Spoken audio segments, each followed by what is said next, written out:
What's happening there, Reject Nation? Thank you so much for clicking on this video. If you guys can go ahead and leave a like, that would be very much appreciated. So what we're gonna do today with all the speculation, are they doing a new scene, adding it in of Andrew Garfield in the Morbius movie now with the delay? Is it the pandemic that delayed it, or are they trying to push an Andrew Garfield scene in there? I have spent way too much time obnoxiously obsessing about trying to find all these clues. And then on this journey, I ended up putting together a list of all the clues that I could find that showcase that Venom and Morbius already take place within the Amazing Spider-Man universe. Hey, Greg, what's going on? Hey, it's Ryan from Screen Crush. Look, I just wanted to say, I heard you were going to do like an Easter egg breakdown thing, and I think that's adorable.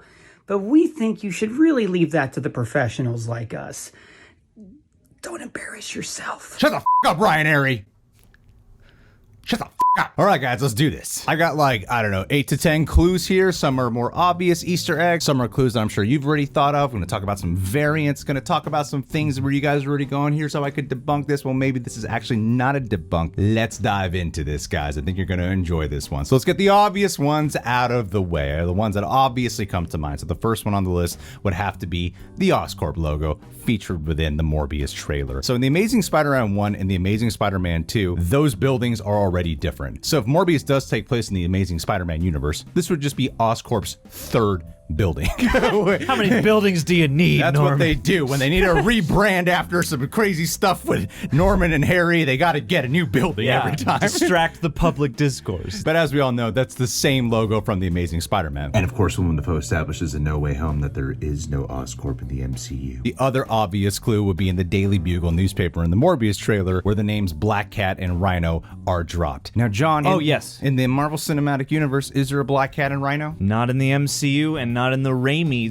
CU. Exactly. It's just Amazing Spider-Man. To our understanding, because yes, Felicia Hardy, played by who? Played by Felicity Jones. Way to go, John. Hey. Was being set up to, of course, become Black Cat. And, of course, we saw Paul Giamatti. Brilliant performance. Understated performance. Subtle. Of the Rhino in The Amazing Spider-Man 2. So, bam, you got those out of the way. Now, this next clue, I actually think is a very key and very important one that really does showcase that they are in the same world. And that is the cinematography, specifically the color palette, the lighting of them. The MCU is something that I'm sure a lot of you guys have heard this criticism of, is a lot of them look the same, despite the fact that a lot of them are different characters, different genres. They tend to have a similar look, and that's for a really good reason, and that's to establish that they are within the same world. Now, if you look at the Amazing Spider-Man movies, and if you look at the Venom movies, you look at the Morbius trailer, they all share this similar look, this similar blue color palette aesthetic. It's a very specific choice. Color scheming is very specific. It's like in The Matrix. They always have this green tint, except for The Matrix Resurrections. But the Matrix trilogy always had this green tint. The MCU films tend to have a similar look. Not always, but generally. And then here, with their Sony Spider-Man universe, they do look similar in cinematography. Yeah, which I mean, you could easily go, well, it's just light and color. But if you think about it too, the Sam Raimi films have their visual uniformity. Those were Sony movies, and they could have easily kept or just gone away from that. They did with the blue, going past the TASM movies. They could have changed the color palette again, but they didn't. So you have Morbius and Venom looking and resembling those colors, that tone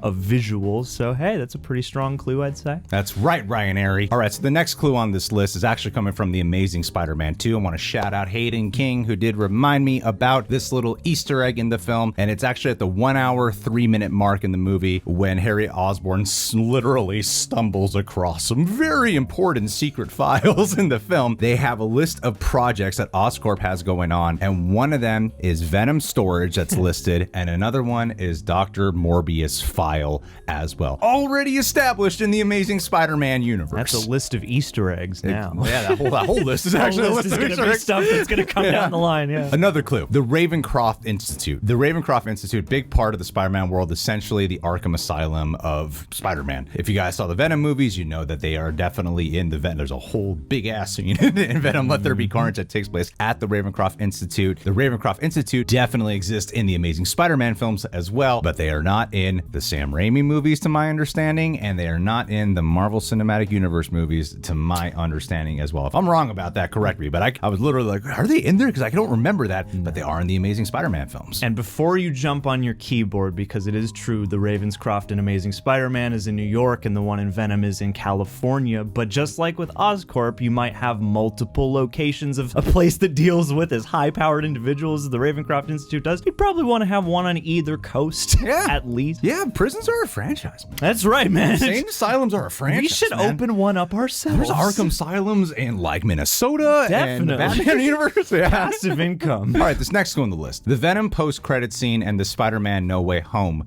post-credit scene. Now, we all thought that they were building up Venom to go fight Tom Holland. That doesn't seem like it's gonna be the case. If you combine the scenes, it's like Venom was in the MCU for 2 minutes, and it just seemed like he was set up to leave behind the symbiote. A lot of people are theorizing he's probably just going back into the Amazing Spider-Man universe. I'd argue that he's already in the Amazing Spider-Man universe. I rewatched the post-credit scenes. At not one point does he ever say or even indicate that he's never heard of Spider-Man. If you watch that Let There Be Carnage post-credit scene, yeah, he's all flustered by like, what room am I in? And then Spider-Man pops up on the TV, Venom takes over right away. Venom might have some type of history with some Spider-Man from a different universe or whatever, but Tom Hardy never ever states like, who is that guy? Who's Spider-Man? I've never heard of Spider-Man. Not one point does he ever indicate that. I think a lot of us just sort of jump to that conclusion. And then yes, in the post-credit scene for No Way Home, he does say, maybe I should go talk to this Spider-Man guy. He might have just learned with everyone else like, oh, Spider-Man's Peter Parker, but he never indicates once that he's never heard of Spider-Man before. That's a good point. And two, I mean, if you look at the math of the movie, I mean, Tobey Maguire obviously got 3 films, so there's part of that, but you know, he brings 3 villains with him. Andrew only brings 2. This could be a clue that Venom and Andrew Garfield's Spider-Man share the same universe, and we're just about to find that out in the next installment. So here's another clue that I think a lot of people have talked about, and I just kind of want to add on a little bit more to it. See, in the Morbius trailer, they did have that image that was going around. It was a really popular one from the trailers of the Tobey Maguire Spider-Man, said murderer on it. Created a lot of confusion. It's like, okay, that's weird. It's a Tobey Maguire one, murder. Maybe that's in reference to Tom Holland being accused of murdering Mysterio, but why is it the Tobey Maguire one? I think a lot of clues do point to this. In Spider-Man No Way Home, he does have that speech where he gets very emotional. He's talking about after the death of Gwen Stacy, he tried being the friendly neighborhood Spider-Man, and at some point he stopped pulling his punches.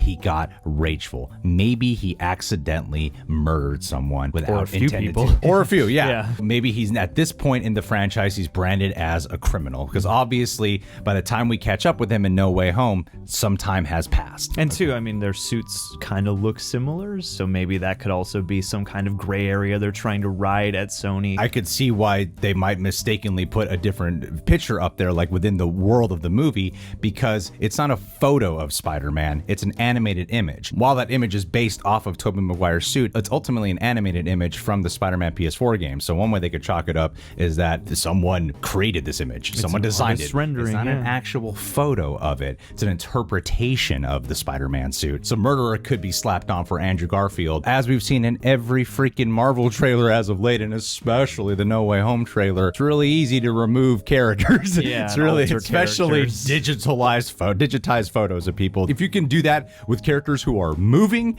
in trailers, you could easily do that with a photo. Maybe the Spider-Man PS4 game is canon in the TASM universe. Let's not go down a wormhole here, John. It's Matrix Resurrections. Let's do it. Here's one that actually really stood out to me a lot. The fact that we were pretty much made aware that Sony has been trying to get a Sinister Six movie off the ground for quite some time. You got whatever's going on with the MCU, and then you got what a lot of people are just dubbing the Venomverse over at Sony. And Sony's been having plans to try to get a Sinister Six movie off the ground for a while, and it seems pretty indicative that they are building up to that. You got Morbius, you got Venom, you got Kraven the Hunter, and then it's like, who knows who's going to fill those other 3 slots for the Sinister Six. But Amazing Spider-Man 2 did end with the character The Gentleman, who is revealed in a trilogy of Spider-Man novels. I just learned this recently. So he's revealed to be the super criminal The Gentleman who is assembling the Sinister Six. So if this does take place within the Amazing Spider-Man universe, that's just another clue that indicates towards that, since obviously if Sony's going to be doing the Sinister Six, it would be comprised of the the characters they have control over. And probably ones that they've introduced up until this point rather than surprising you with a whole new roster. So another one here, this is something that a lot of people were pointing out as well, is in Spider-Man No Way Home. It just sounded like a funny line. He does say he wants to fight an alien. Andrew Garfield says that. It's a really funny line. It's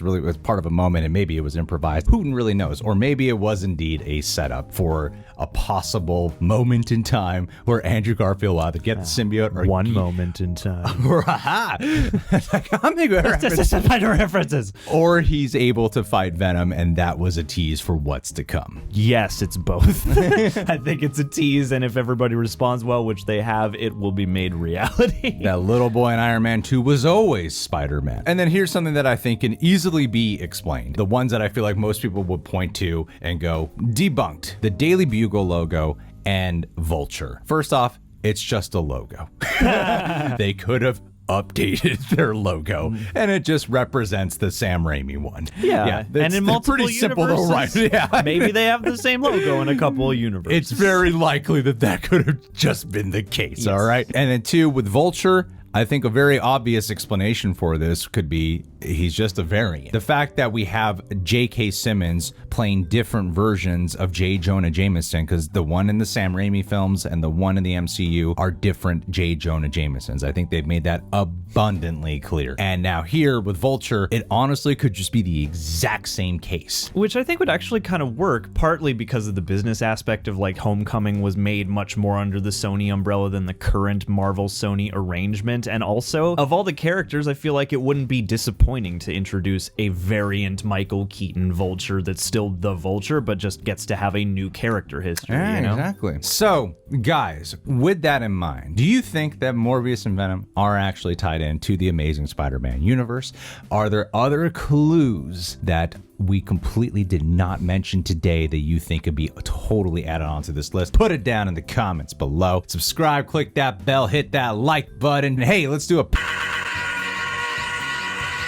Mikhail Linden, if there's anybody at this Patreon who I think of when I hear the word gentleman, it is you. You are the biggest gentleman here. You are a sophisticated, friendly, caring, kind person. You've got great taste for the finer things in life, not just in cinema, but even in cinema. You have a taste for the high-class, fancy characters. You probably walk that walk in real life. I can imagine you in a snazzy hat, some kind of fedora or something like that, putting together your own Sinister Six, Mikhail, because if there's anything that gentlemen do, they don't get their hands dirty. They get other people to get their hands dirty for them.